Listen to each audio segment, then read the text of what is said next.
মশলা কষা হয়ে গেছে, এবার দিয়ে দেবো আগে থেকে ভেজে রাখা আলু। আজকে বানিয়ে দেখাবো নিরামিষ আলুর দম। এই আলুর দম পলুয়া ফ্রাইড রাইস দিয়ে খেতে খুব সুন্দর লাগে। তার জন্য একটা ভাজা মশলা করে নিতে হবে।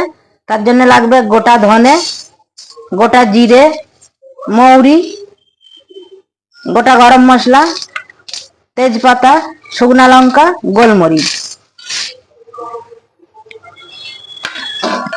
এবার একসাথে ভেজে নিতে হবে একটু।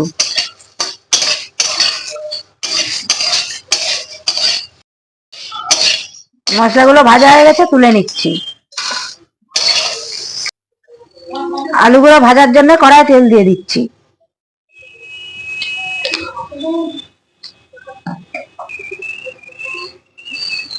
তেল গরম হয়ে গেছে, এবার দিয়ে দেবো আগে থেকে সিদ্ধ করে রাখা আলু।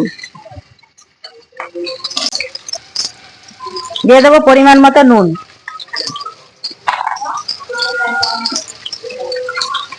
হলুদ গুঁড়ো। এবারে একটু লাল লাল করে ভেজে নিতে হবে।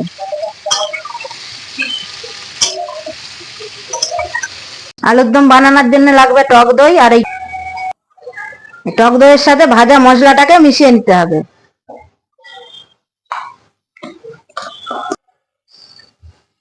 এবার দিয়ে দেবো পরিমাণ মতো নুন, হলুদ গুঁড়ো, অল্প একটু চিনি।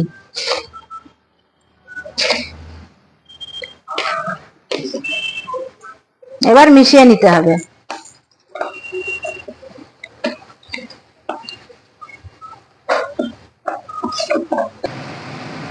তেল গরম হয়ে গেছে, দিয়ে দেবো তেজপাতা, শুকনো লঙ্কা, গোটা গরম মশলা, গোটা জিরে আর হিং।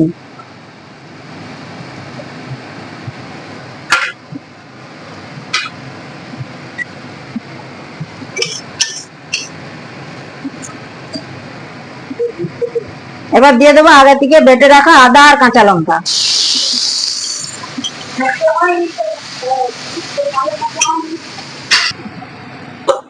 এবার দিয়ে দেবো টক দইয়ের সাথে যে ভাজা মশলাটা মিশিয়ে রেখেছিলাম, দিয়ে দেবো।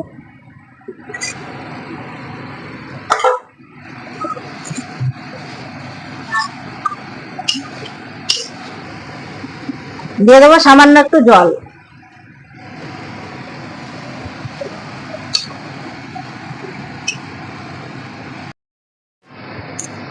মশলা কষা হয়ে গেছে, এবার দিয়ে দেবো আগে থেকে ভেজে রাখা আলু।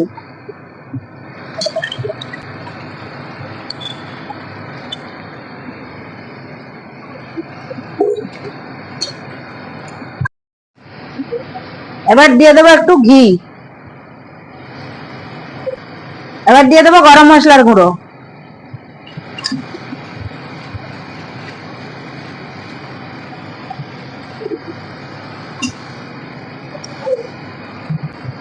এবার দিয়ে দেবো কসুরি মেথি।